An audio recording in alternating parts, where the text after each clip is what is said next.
Siang, salam sejahtera, salam sehat buat kita semua. Pak Dekan Fakultas Teknik, serta para sivitas akademika FTUI, dan juga para dosen peneliti dari perguruan tinggi, lembaga, serta para peserta webinar pada siang hari ini. Mohon maaf baru bergabung. Mungkin saya langsung share screen. Ya.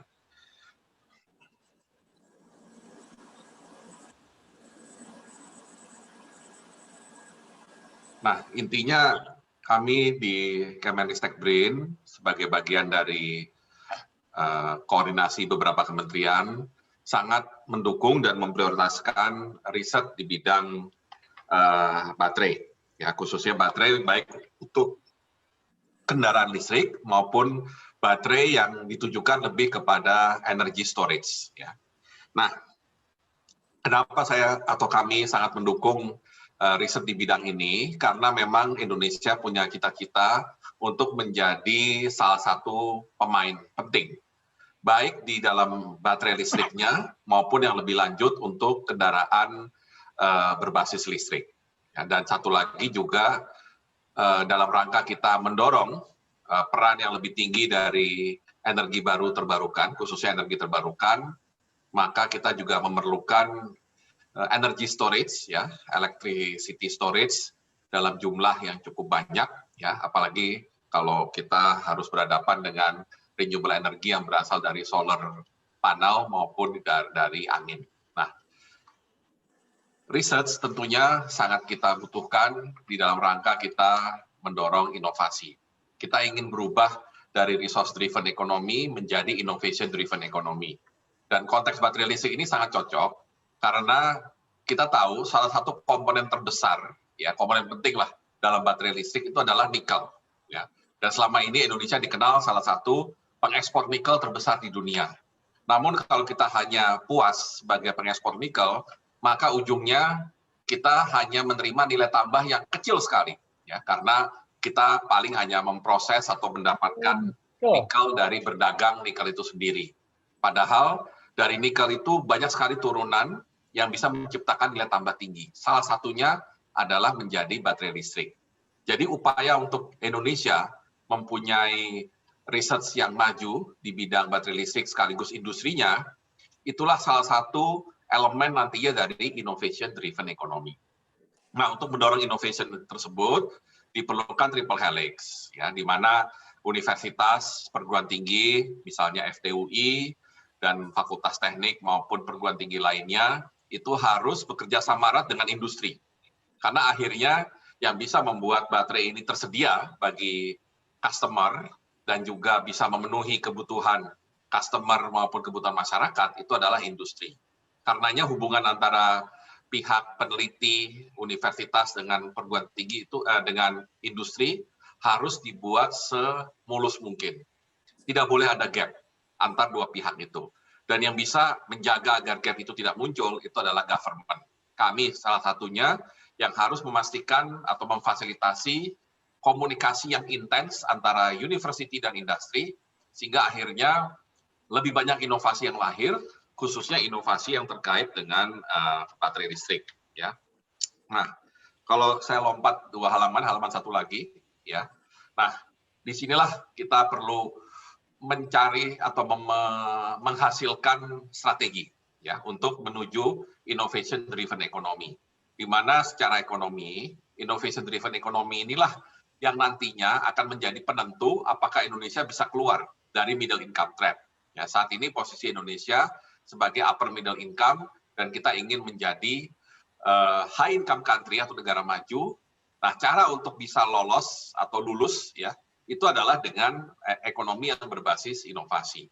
Dan otomatis inovasinya sendiri harus dikedepankan. Ya, kita harus mulai menjadikan, termasuk di dunia perguruan tinggi, bahwa riset yang bermutu, riset yang world class, itu harus didorong agar muncul bibit-bibit atau sumber dari inovasi itu sendiri. Nah, otomatis harus ada agent of economic development-nya. Dan satu lagi, sebagai kontribusi dari universitas, ya, bagaimanapun international publication tetap penting, ya. Artinya inovasi yang kita inginkan adalah inovasi yang didasarkan sebagai hasil riset.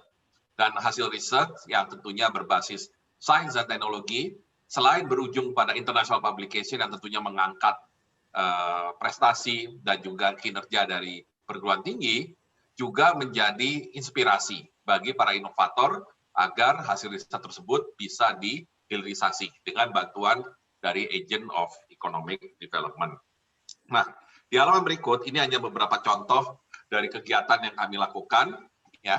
Dan Bapak Ibu bisa lihat di situ bahwa kita punya rencana jangka panjang riset sampai 2045 yang kita coba terjemahkan 5 tahunan, ya, dalam bentuk prioritas riset nasional 2020-2024. Nah, di PRN yang 5 tahun ini kita punya 49 produk prioritas, ya, produk yang akan didorong baik dari riset dasarnya sampai kepada hilirisasi dan inovasi termasuk industrialisasi.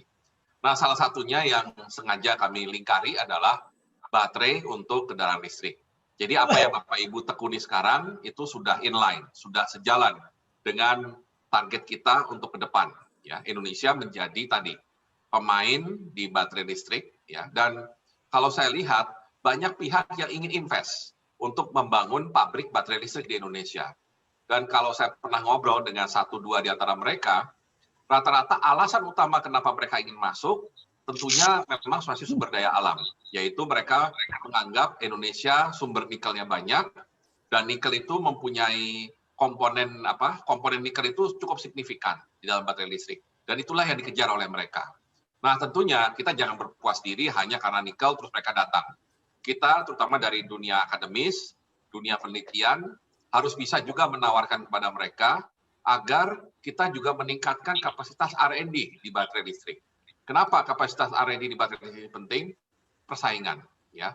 Ini seperti kita bicara teknologi HP. Ada HP baru tahun bulan ini, di bulan depan mungkin ada HP yang lebih baru lagi yang teknologinya lebih maju. Sehingga yang sebelumnya menjadi kelihatan obsolete. Nah, baterai juga seperti itu, ya. Kalau saya cermati perkembangan teknologi baterai ini juga perkembangannya sangat luar biasa, ya.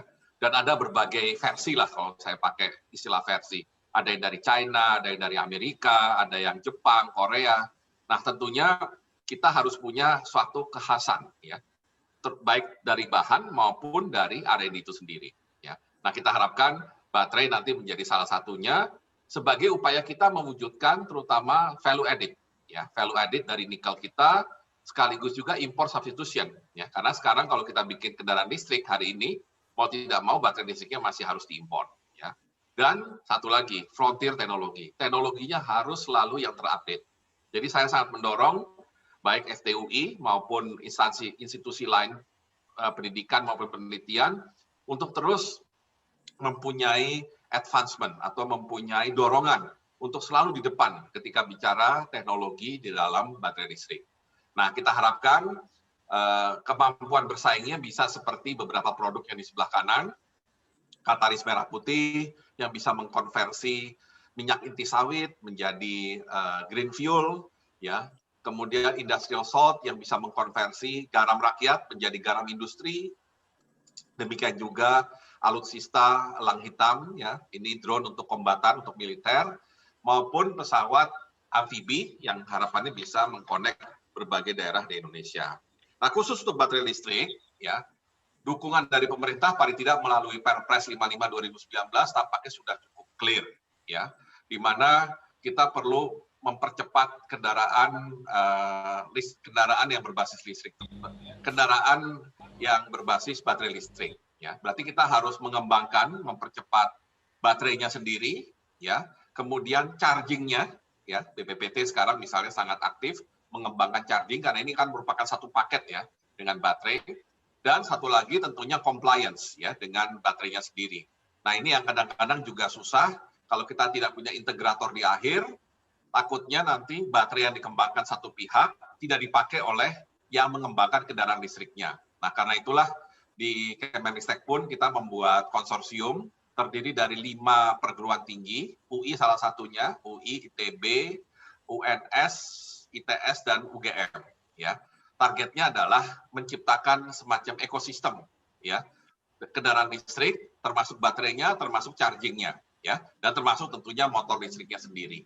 Nah, dengan konsorsium tersebut, maka kita harapkan suatu saat kita punya industri baterai yang tangguh, didukung dengan R&D yang kuat, serta ya untuk pertama kalinya mungkin Indonesia harus jadi pemain ya dalam otomotif.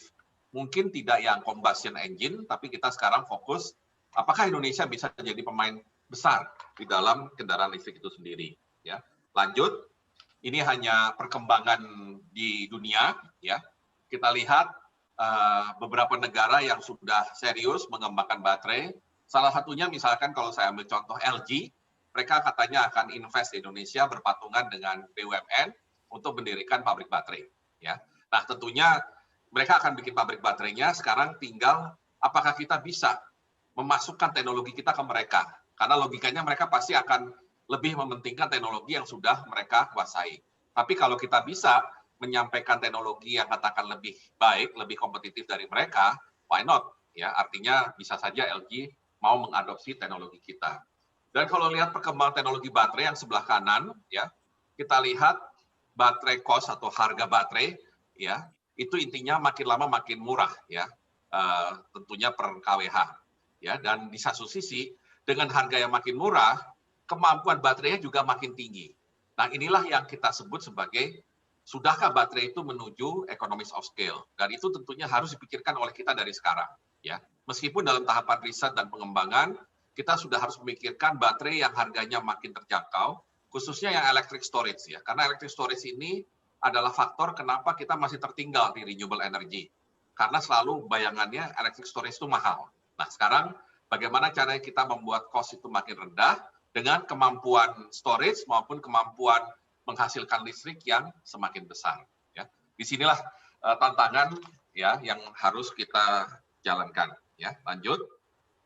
Nah, ini beberapa overview ya mengenai perkembangan baterai ya, baik dari kita lihat bagaimana pengembangan pabriknya sendiri ya, yang makin lama kita lihat kapasitasnya makin besar, dan jangan lupa tentunya kapasitas baterai yang makin besar ini kan harus disertai dengan demand untuk baterainya maupun demand untuk kendaraan listriknya.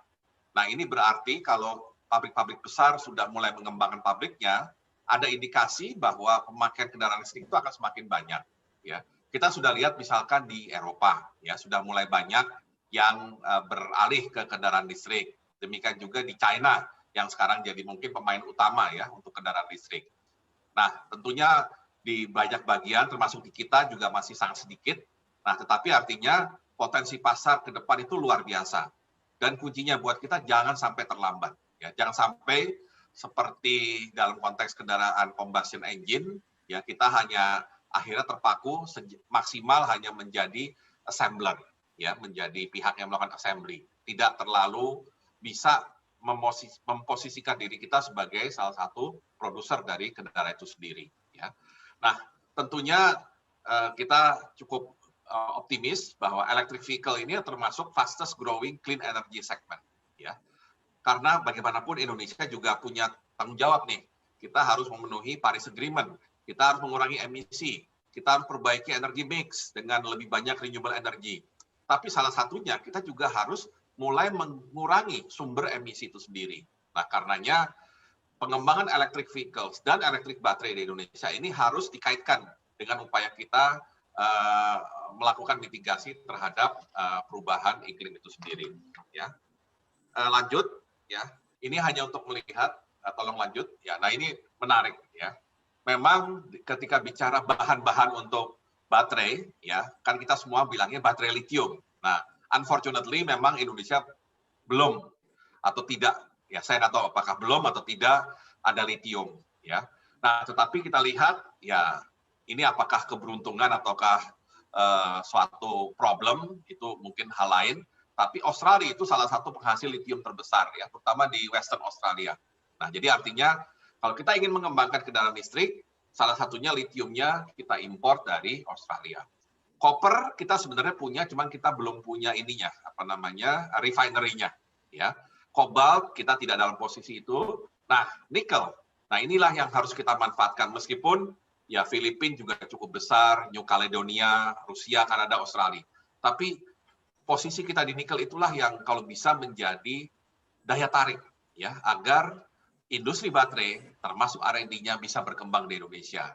Dan satu hal lagi terkait dengan riset, karena baterai ini bagaimanapun sampai hari ini masih butuh litium, barangkali untuk riset dasar terkait baterai untuk para peneliti dan para dosen yang fokus di bidang baterai listrik, bisa nggak kita melakukan riset mungkin jangka menengah panjang agar suatu saat ada substitusi dari litium. Saya pernah dengar misalkan dari ITS kalau nggak salah ada yang punya ide menggunakan garam, ya garam yang kemudian diproses untuk menghasilkan ya suatu unsur yang kira-kira setara litium. Ya. Tapi tentunya itu suatu upaya berat dan kalau nggak salah dari UI saya juga pernah mendengar ada salah satu usulan penelitian untuk mencari substitusi litium. Menurut saya ini penting sekali, ya. Karena dengan itu kita akan bisa memperkuat basis kita sebagai produsen maupun penjual yang terdepan nantinya dalam baterai listrik. Ya. Lanjut, ini hanya masalah halaman berikutnya ini. Ya. Practically sekarang yang siap memang nikel. Ya. Kalau bicara smelter maupun nickel processing, Indonesia ini juga sudah cukup banyak. Ya. Karena memang wajar sekali ya. China itu kan sudah maju sekali kendaraan listriknya. Ya. Mereka juga sudah memproduksi baterai litium. Nah, tentunya untuk memproduksi baterai mereka tetap perlu nikel. Nah, karena itulah tidak mengherankan kalau yang invest di smelter nikel di Indonesia itu China. Ya, harapannya setelah di smelter itu diekspor ke China. Nah, kita tentunya dari segi teknologi jangan hanya berpuas diri dengan smelter. Ya, kita harus maju terus dengan turunan dari smelter nikel tersebut. Apakah menuju stainless steel? Apakah menuju baterai tadi? Ya, jadi kita harapkan lebih banyak lagi nanti pabrik baterai di Indonesia dengan memanfaatkan nikel yang memang ada di Indonesia. Dan sekali lagi peran R&D ini akan menjadi semakin penting. Ya, lanjut. Ya, ini halaman berikutnya. Ya, ini hanya perkiraan ya kira-kira pada kondisi pemakaian seberapa besar baterai ini akan menjadi ekonomis ya karena bagaimanapun sekarang kendaraan listrik masih sangat terbatas. Nah karenanya memang untuk menyikapi kondisi yang masih ketinggalan ini memang perlu di awal kita mendorong dan itu sudah jadi rencana kita akan mendorong lebih banyak lagi pembuatan dua fokus ya kita fokusnya pada dua produk yaitu bis listrik baik skala besar maupun skala menengah, dan FTUI sudah tampaknya leading untuk bis skala besar. Satu lagi itu adalah motor, ya sepeda motor. Ya.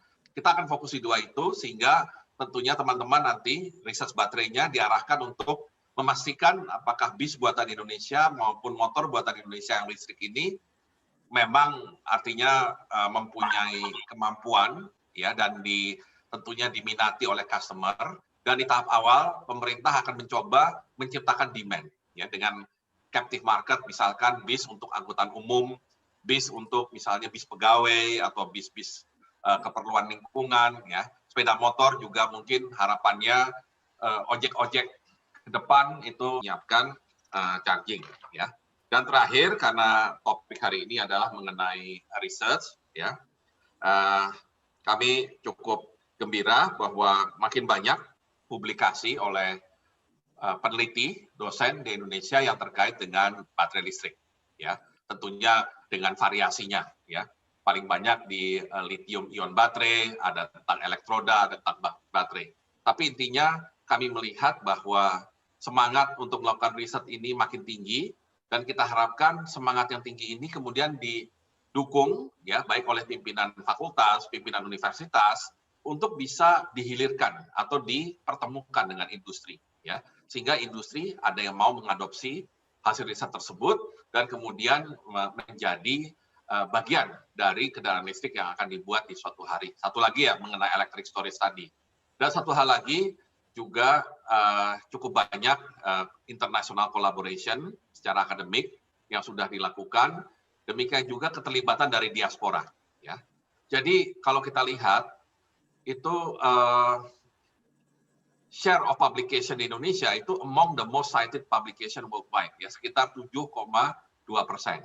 Jadi artinya kemampuan kita, kemampuan Bapak Ibu, peneliti, dosen untuk melakukan penelitian yang lebih dalam tentang baterai listrik sudah diakui dunia. Nah, sekarang momen yang paling tepat adalah bagaimana hasil penelitian yang sudah baik itu kemudian mulus datang ke industri dan mulus kemudian diterima oleh market.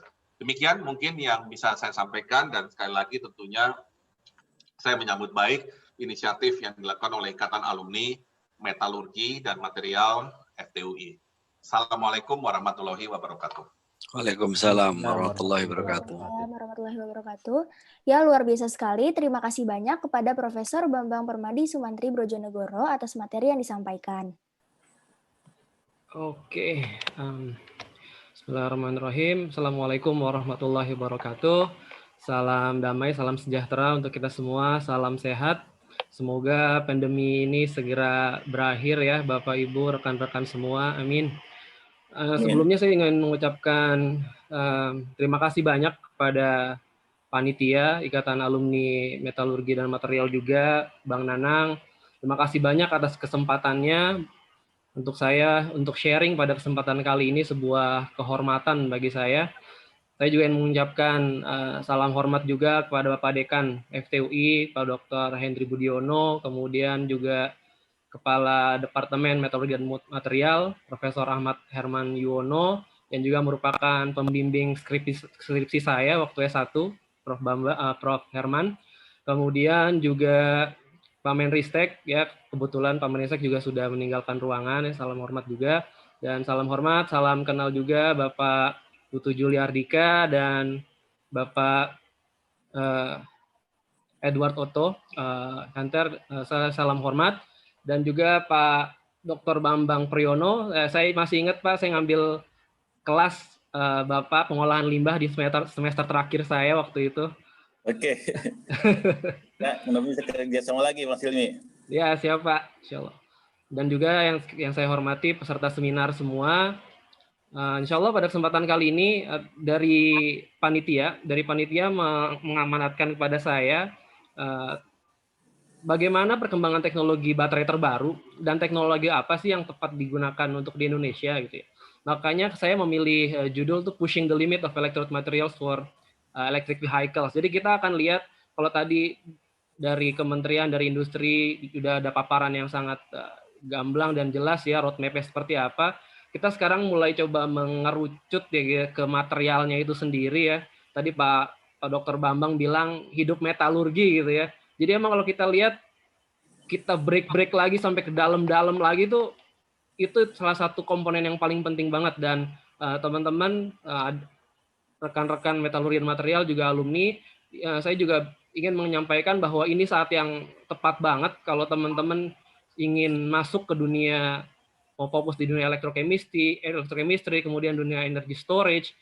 Di dunia ini kampus-kampus besar, terutama di bawah Material Science and Engineering Department, itu sudah sangat advance sekali perkembangan riset baterainya. Ya. Dan di lab saya sekarang saat ini di Nano Energy Laboratory, ada satu juga mahasiswa dari alumni metalurgi, kemudian juga yang baru masuk ya di Hanyang University itu ada alumni metalurgi juga 2 orang ya. Dan saya ya semoga makin banyak dari alumni-alumni kita yang bisa involve ya. Ya siapa tahu seperti tadi yang disampaikan ya, ada yang bisa menjadi pejabat top level CEO-nya gitu ya di Morowali atau di mana gitu ya dari teman-teman metalurgi. Oke.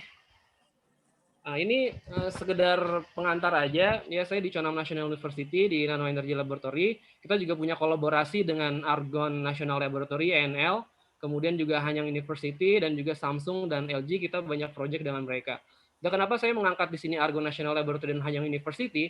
Ini salah dua pemain di bidang di dunia katoda material saat ini yang cukup populer gitu ya. Dan Hanyang dan Argonne National Lab ini sendiri juga dia kolaborasi gitu ya. Nanti kita akan lihat seperti apa sih sebenarnya what's going on gitu ya yang saat ini sedang terjadi di dunia riset baterai di dunia gitu. Nah, adapun outline pada kesempatan kali ini saya akan berbicara tentang materials aspek ya. Saya harap presentasi saya ini bisa memberikan beberapa keyword dan juga take home messages yang bisa diambil oleh teman-teman peserta seminar semua gitu ya, terkait perkembangan lithium ion battery dari sisi materialnya seperti apa gitu. Jadi ya, mungkin ada teman-teman yang punya ketertarikan di situ bisa mencoba mengeksplor lebih jauh seperti apa. Kemudian juga saya ingin share tentang Argon Cathode Story. Ini juga sangat menarik bagaimana Argon National Lab itu dia dari awal sampai saat ini gitu ya mengembangkan electrode materials. Dan sedikit juga saya akan menyampaikan tentang value chain of rechargeable batteries for electric vehicle. Dan tentunya nanti kita akan lihat seperti apa teknologi yang ada di Indonesia ataupun yang sudah berjalan ya ataupun yang menjadi rencana gitu ya. Seperti yang disampaikan oleh Mas Moderator. Kemudian sedikit saya akan share juga tentang next generation NCM seperti apa, yang saat ini lagi fokus banyak ke sana, dan terakhir juga ada recent progress dari baterai teknologinya secara umum seperti apa. Kita akan masuk, yang pertama ini tentu gambaran sederhana aja ya, bahwa lithium ion battery component itu teman-teman pasti tahu belajar di mata kuliah elektrokimia gitu ya, baterai secara sederhananya ada komponen utamanya yaitu anoda, katoda gitu ya, dan electrolyte dan juga separator. Jadi kalau teman-teman rekan-rekan mahasiswa, adik-adik gitu ya, fokusnya sukanya misalnya di inorganic materials, itu bisa masuk ke anoda, bisa masuk ke katodanya. Tapi kalau misalnya sukanya di organic chemistry, itu ternyata electrolyte itu memiliki peran yang sangat penting juga untuk meningkatkan performa dari baterai. Ya. Tapi pada kesempatan kali ini kita akan banyak fokus di katodanya dan anodanya ya. Nah, sebagaimana kita lihat, kalau kita lihat dari cost share-nya juga, ini katoda material itu sangat tinggi ya, sangat tinggi persentasenya, 34% gitu, bahkan lebih gitu ya. Dan anodanya juga ada cukup tinggi juga, dan kita juga perlu mempertimbangkan kita di sini membutuhkan copper juga, aluminium juga, dan itu demand-nya itu sangat tinggi nanti dalam beberapa tahun ke depan gitu ya. Jadi teman-teman yang main di ekstraksi, kemudian main di electrolyte dan lain-lain itu peluangnya sangat bagus sekali gitu. Ini saat yang tepat banget, semua lagi mulai berlomba ke sana. Jadi semoga yang saya sampaikan ini bisa ada trigger-nya juga buat teman-teman semua. Oke. Nah, kita lihat untuk di awal ya, katoda material itu kita di sini punya material namanya LCO. Walaupun kita menyebutnya lithium ion battery, kenapa disebut lithium ion battery? Karena baterai ini memiliki mekanisme perpindahan lithium dari anoda ke katodanya gitu. Namun itu membutuhkan sebuah host. Lithium itu dia ion, tapi dia membutuhkan sebuah host, ya, host materialnya. Jadi kalau istilahnya Elon Musk itu bagaikan rak buku ya. Rak buku itu adalah hostnya, bukunya itu adalah lithium ionnya.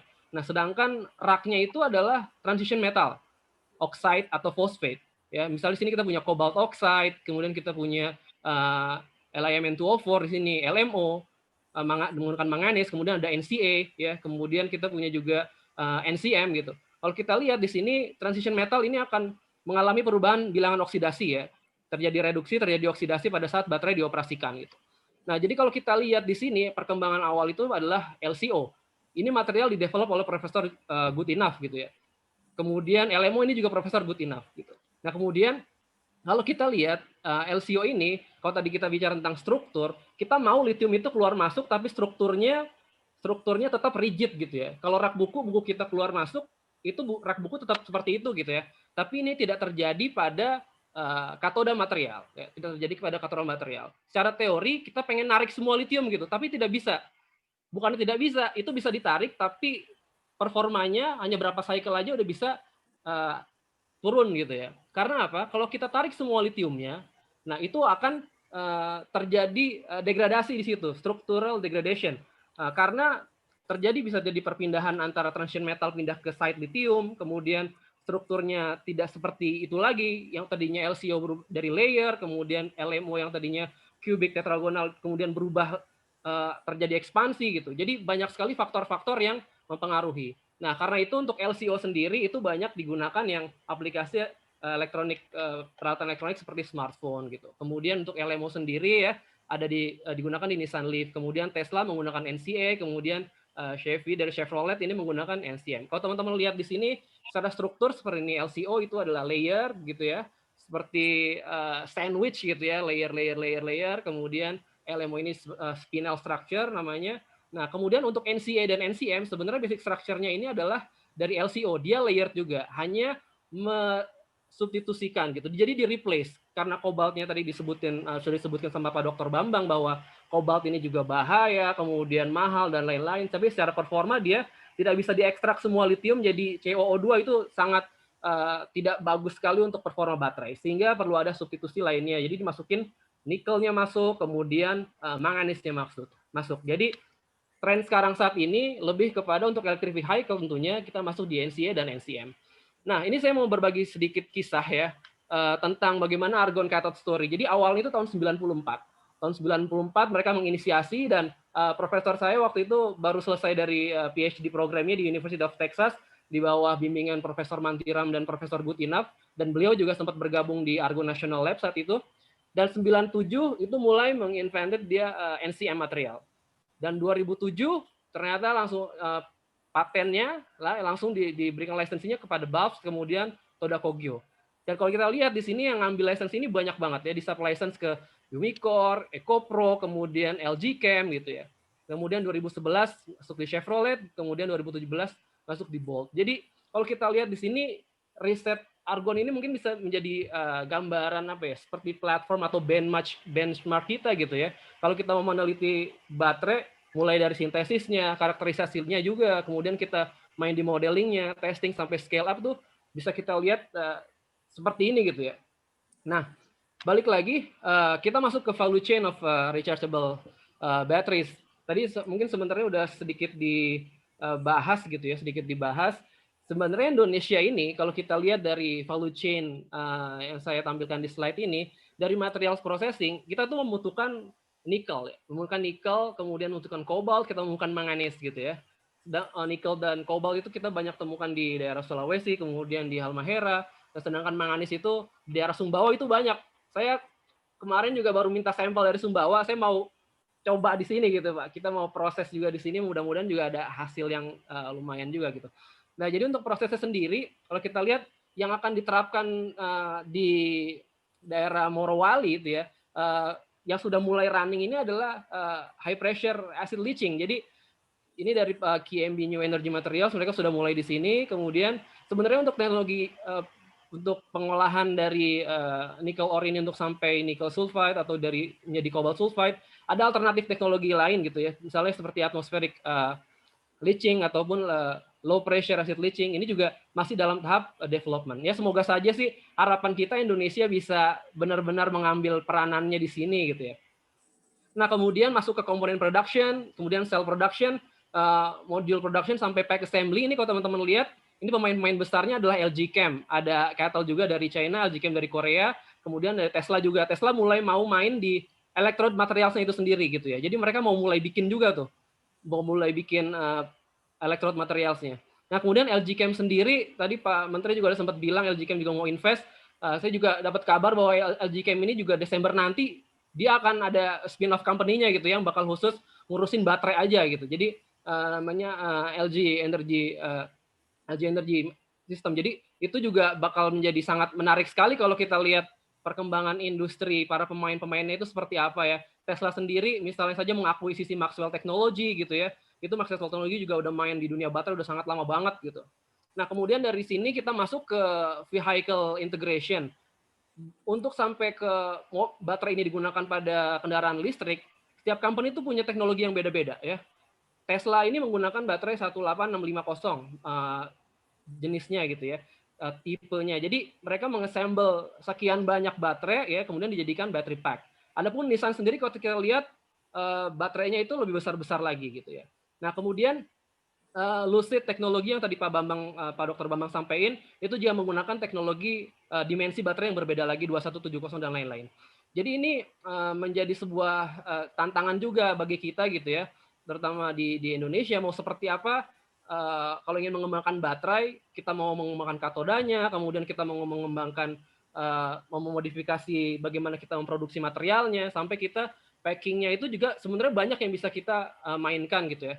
Tapi tentu ini perlu bertahap sekali gitu ya, kita mau fokus di mana, dan makanya dari pemerintah itu membentuk konsorsium baterai nasional ya, tadi Pak Dr. Bambang sedikit banyak berbicara tentang itu, dan saya sudah sering sekali gitu melihat, mereview beberapa publikasi-publikasinya, dan kita lihat bahwa pada dasarnya kita mampu gitu ya. Kita benar-benar bisa dengan keadaan Indonesia seperti ini. Indonesia itu punya sumber daya, Indonesia punya sumber daya mineralnya ada, sumber daya alamnya, kemudian sumber daya manusianya, dan juga fasilitasnya ya. Kita sih optimis gitu ya bahwa kita tuh bisa menjadi pemain besar di sini gitu.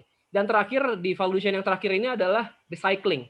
Masalah recycling ini tadi sempat dibahas oleh Bapak narasumber yang lain juga. Ini sangat penting ya, tapi saya ingin menyampaikan di sini satu poin yang sangat sederhana banget. Kita bisa mulai dari diri kita sendiri, dari komunitas kita sendiri. Bagaimana caranya?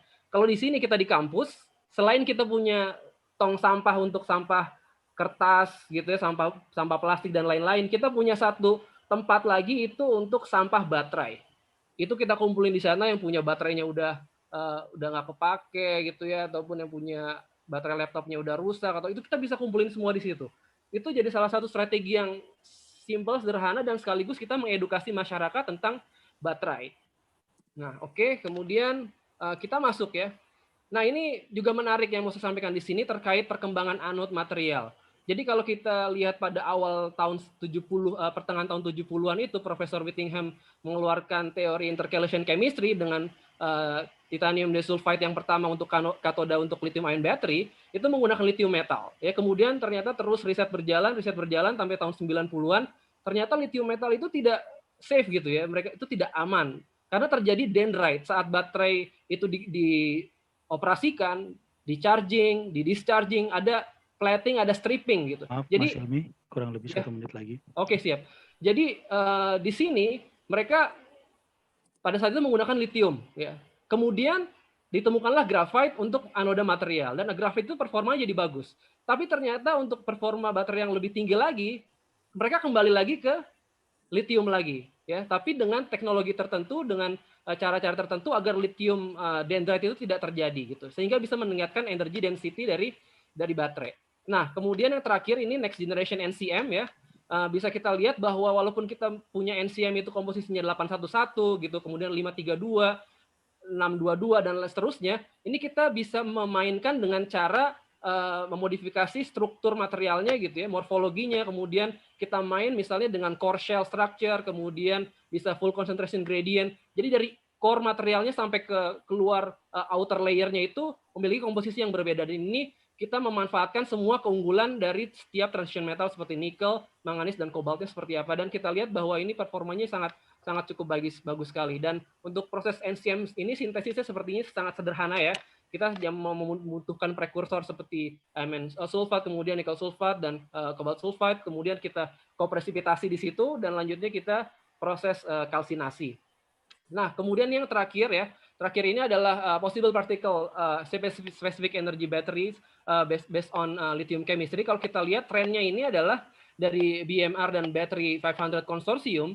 Kalau kita saat ini berada di posisi kita menggunakan graphite dan NCM material. Ya, sedangkan Tesla sendiri udah mulai menginklusikan silikon di situ. Jadi silikon karbon dan juga main dengan NCA. Nah, kemudian akan terus berkembang lagi full silikon, kemudian sampai akhirnya lithium metal, NCM, dan yang next generation-nya adalah lithium metal sulfur. Nah, kemudian sebagai concluding remarks, mungkin 1 menit lagi, sedikit lagi.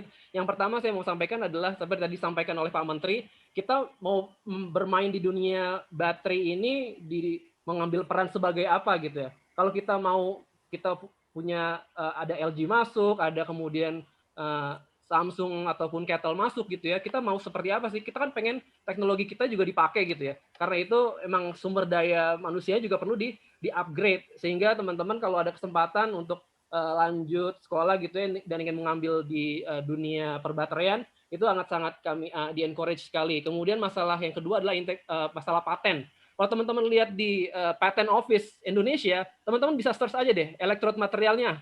Kemudian lithium ion battery, itu teman-teman bisa lihat dari ternyata sudah lama itu banyak yang sudah masuk elektrod material, tapi itu dari negara-negara lain. Ya, harapan kita semoga dari Indonesia juga semakin banyak gitu ya.